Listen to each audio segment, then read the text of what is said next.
Have you ever asked yourself, what if my breakthrough is buried beneath what I keep tolerating? What if freedom isn't found in running faster, but in standing still, listening, and unlearning everything that keeps you small? Day one is not about doing something big. It's about noticing.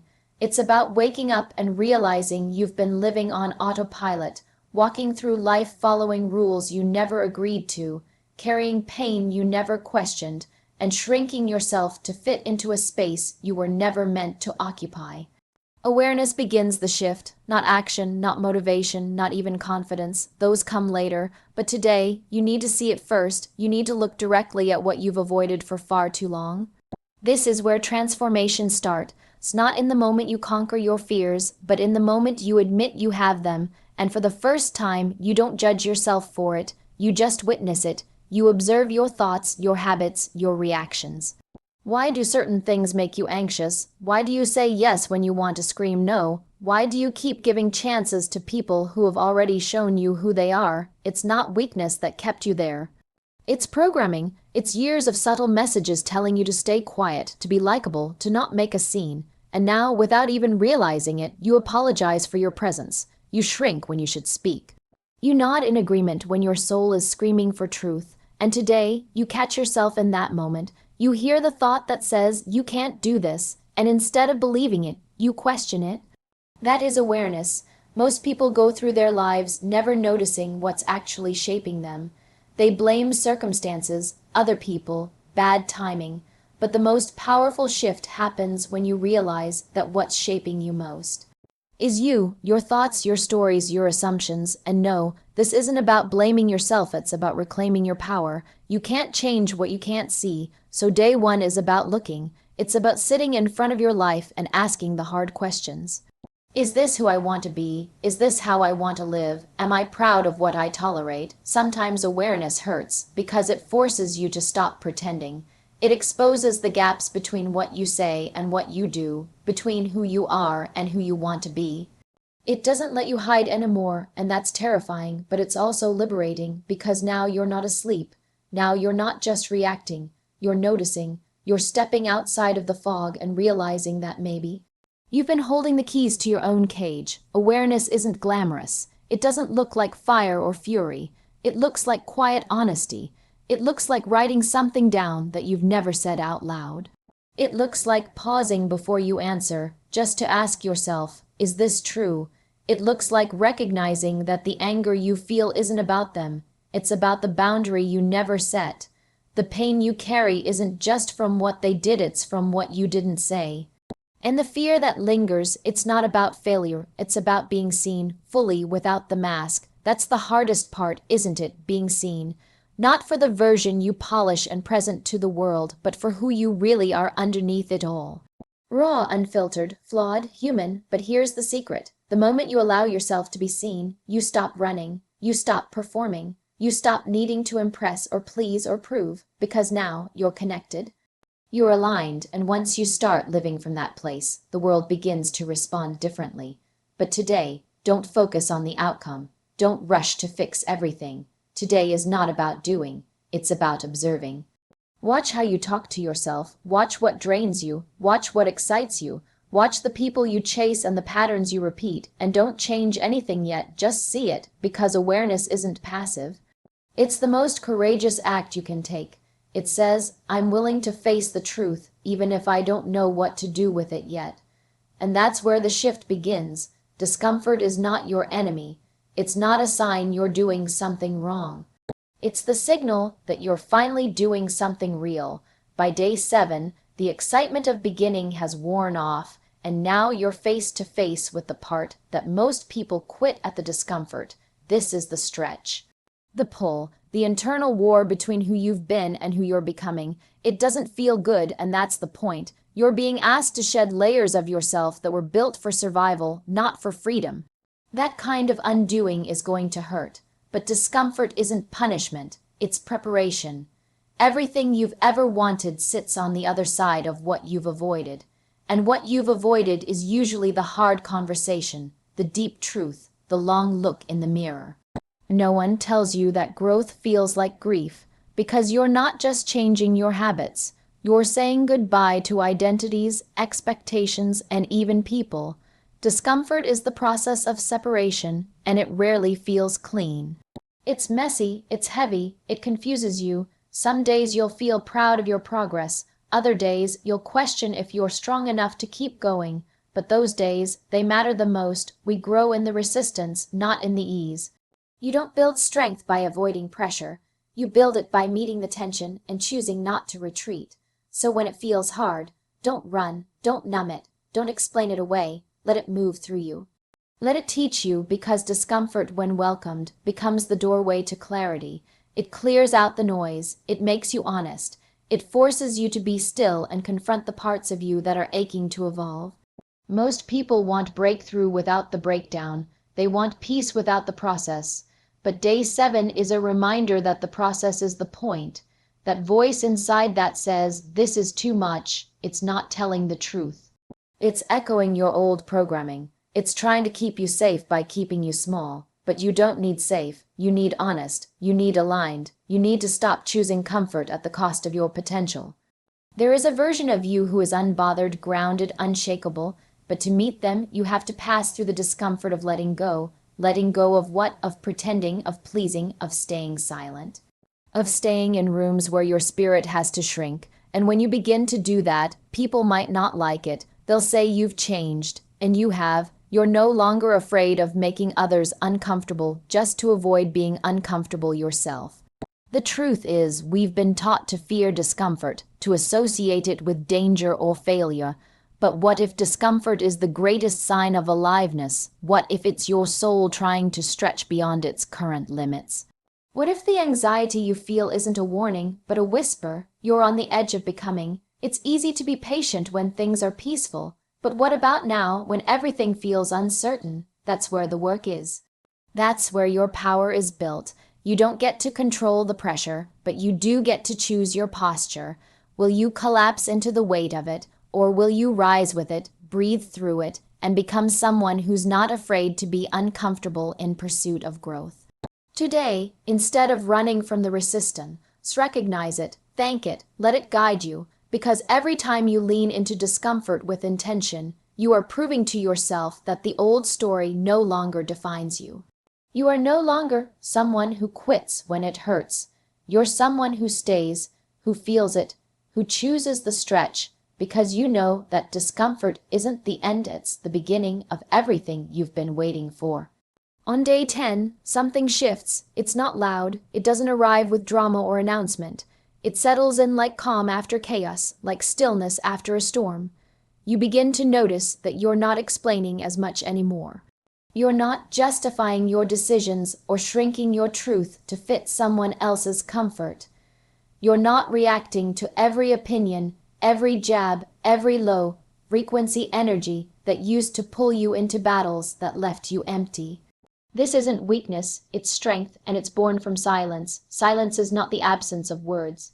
It's the presence of power. It's the space between impulse and response.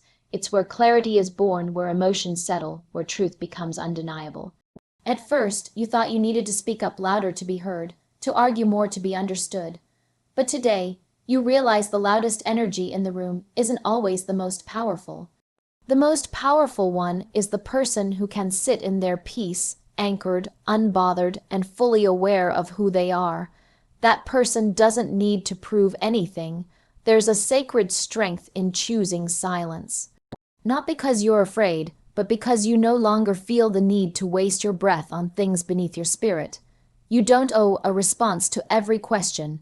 You don't owe an answer to every accusation.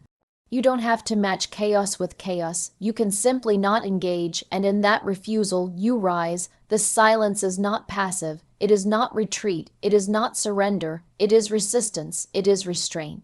It is control. It is self-respect that speaks louder than any argument ever could. It is the decision to protect your peace at all costs, even when your ego wants to step in and defend. You learn that not everything deserves your energy.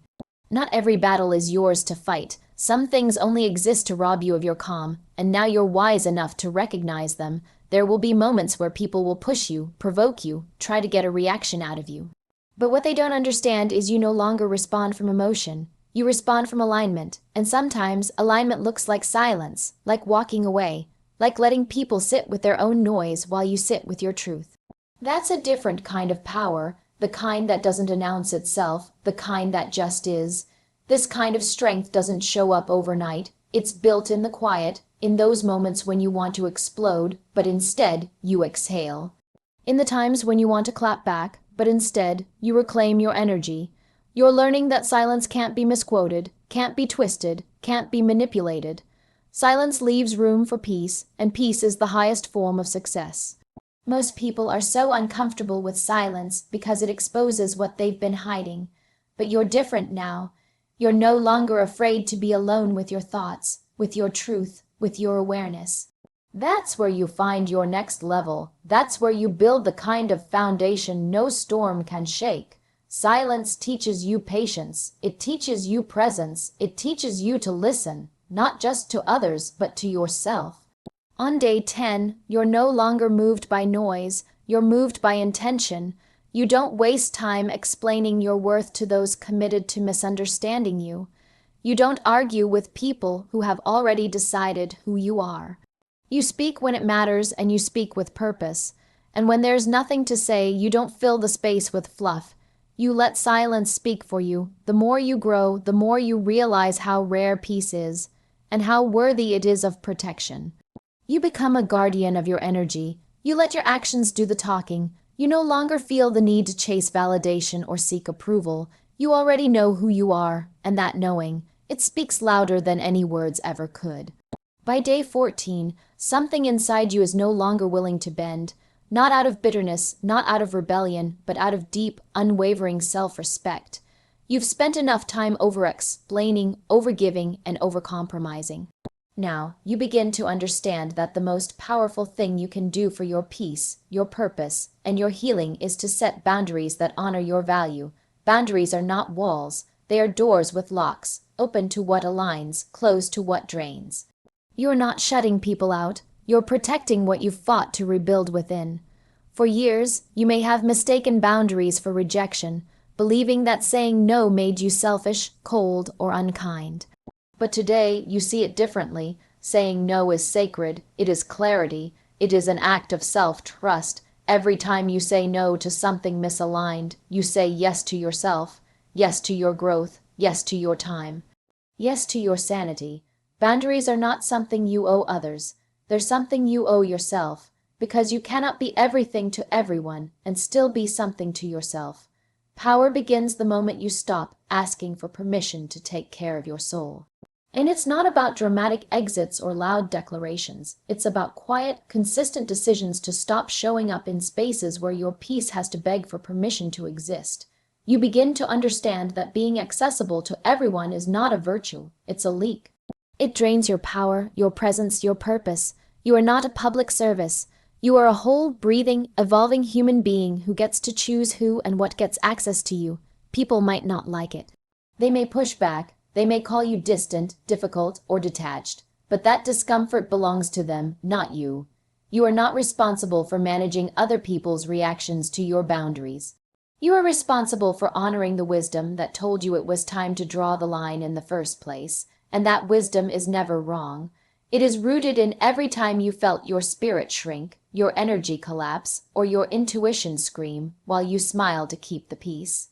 You start to notice how different you feel when you're not constantly available. There's space to think, to breathe, to dream. You remember what it feels like to hear your own thoughts, not just the demands of others. You begin to enjoy your own company again. You reclaim your mornings, your phone time, your emotional bandwidth. And most of all, you begin to trust yourself in ways you never have before, because you're finally choosing yourself on purpose, not as a last resort. Boundaries teach the world how to treat you. They signal that you are not a dumping ground for chaos, not a convenience for inconsistent energy, and not a silent witness to your own mistreatment. You don't need to raise your voice. Your consistency will speak loud enough. You don't need to explain yourself endlessly. Your shift in behavior is explanation enough. When people see that you no longer tolerate the things you once did, they begin to understand the new standard, not just for how they treat you, but how you treat yourself. This is where your power returns, not in controlling others, but in controlling your access points. You become intentional about where you pour your time, your words, your presence. You no longer perform for approval. You no longer chase understanding. You no longer confuse being needed with being valued. There's a calm confidence that grows in you, one that no longer seeks validation but protects vibration. Because now, you know that not everything that wants your attention deserves your energy. You begin to realize that boundaries are a filter, not everyone will pass through. And that's the beauty of it. What remains is real. What stays is solid. What respects your limits also respects your worth. And the more you practice this, the more your life becomes a reflection of self-love, not self-sacrifice. By day 18, you begin to feel something unusual, lightness, not because everything is perfect or resolved, but because something has shifted inside you. You've loosened your grip. You're no longer clinging to outcomes, people, or approval the way you once did. You've stopped tying your peace to whether things go your way. That's not giving up. That's detachment. And detachment is not coldness. It's clarity. It's realizing that you can care deeply, love honestly, and still not lose yourself in the process. Detachment is freedom. This is the day you understand that attachment creates suffering. When you attach yourself to someone else's behavior, to how they respond, to what they give or don't give, you hand them your power. You allow their inconsistency to dictate your self-worth. You let their silence become your story, and that kind of emotional dependency is exhausting. It keeps you stuck, looping through anxiety, waiting for a sign, a message, an apology. But today, you realize you don't need it. You no longer need closure from them to create peace within yourself. You close the chapter, not with bitterness, but with boundaries. You detach not because you don't care, but because you've finally learned to care for yourself more. You realize that love without respect is a cage, that giving endlessly to prove your value only teaches others to take without limit. You were never meant to be a vessel for someone else's healing while yours goes unattended. Detachment is choosing to stop pouring from an empty cup. It's looking at what no longer serves you, and instead of trying to fix it, you release it with grace. You honor the role it played, but you also honor yourself enough to walk away. You no longer chase clarity from people who thrive on confusion. You no longer wait for someone to see your worth when you've finally started seeing it for yourself. Detachment teaches you that you don't need to convince anyone to treat you right. You need to treat yourself right and let others rise or fall according to that standard. It's in this space that you become powerful, you become sovereign, you stop hoping they change and start realizing you have changed. This doesn't mean you stop feeling. It means your feelings are no longer in control. You observe your emotions, but you are not ruled by them. You might still care, but you don't collapse. You might still love, but you don't lose yourself. You hold space, not weight. That's the difference. Detachment lets you breathe again. It gives you your life back. You're not tangled up in constant overthinking, wondering what you did wrong, trying to decode mixed signals. You recognize that anyone who truly values you will not put you in a position to question your worth. With detachment comes a deeper trust. In timing, in self, in the unseen. You don't rush outcomes anymore. You don't panic when things fall apart. You start to believe that what's meant for you will stay and what's not will leave, no matter how much you want it to be different. That's not cynicism, it's wisdom. It's emotional maturity. It's being brave enough to accept reality over illusion. You begin to find peace not in control, but in surrender. You stop forcing connections. You stop proving your value. You stop holding on to things just because you've had them for a long time. Detachment teaches you that the length of time isn't proof of alignment, energy is. And when something feels heavy, forced, or draining, you listen. You no longer cling just because you're afraid of the empty space that follows. You trust that empty space now. It's not loneliness, it's clarity. It's room for the right things to find you. You wake up feeling stronger, not because life is easier, but because you've released what was never yours to carry. You're not trying to fix people, change outcomes, or seek validation. You've chosen peace over performance, grace over grasping, stillness over struggle. Detachment doesn't make you indifferent, it makes you powerful. Because now you know, your peace was never meant to be negotiable. By day 21, you stop searching outside yourself for proof that you're enough. You stop asking people to show your value, to validate your worth, to meet you halfway when you've been carrying the entire weight all along. Something shifts permanently. You've spent the last 20 days facing your fears, stretching through discomfort, setting boundaries, detaching from outcomes, and now you stand in something solid, unshakable. Quietly powerful, you've stopped waiting for someone to choose you, understand you, fight for you, or recognize you. You've chosen yourself, and in doing so, you've become the standard. Becoming the standard means you no longer accept less than what aligns with your peace, your purpose, your power. It means you no longer entertain chaos in the name of compassion.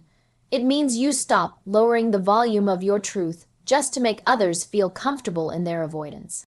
You are no longer available for what insults your spirit, not because you're harsh or closed off, but because you've finally tasted what real self-respect feels like, and you refuse to betray yourself ever again. This isn't about perfection, it's about alignment. It's about walking into rooms and not wondering if you belong, but asking if the room belongs to you. It's about trusting your intuition enough to leave when your soul says, "This isn't it."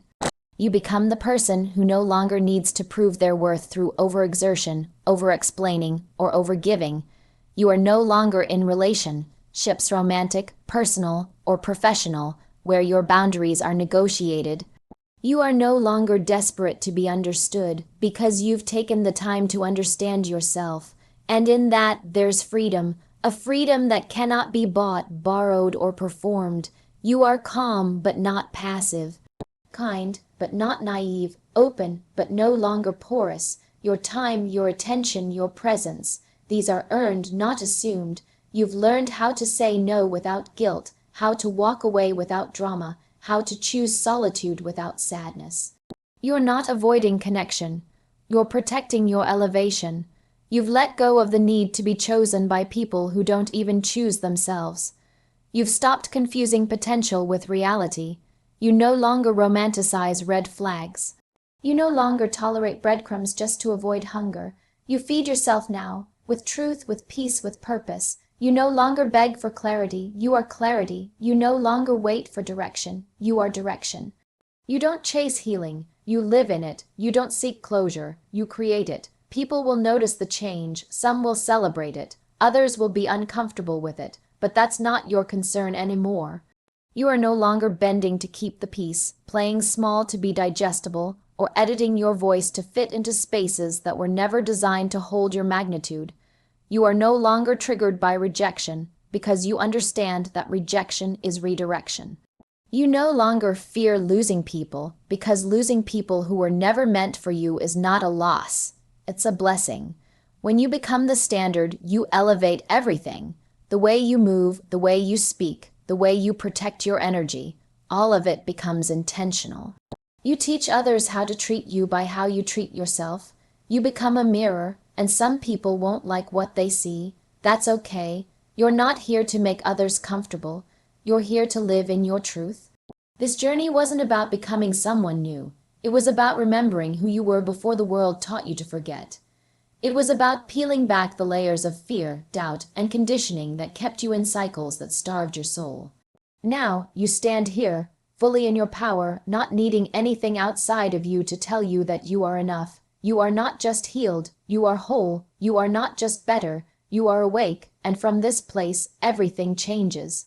Not because the world around you has shifted, but because you have. You've become the standard, not the exception, not the backup plan, not the second guess, the standard, the one who chooses themselves first, not because it's easy, but because it's necessary.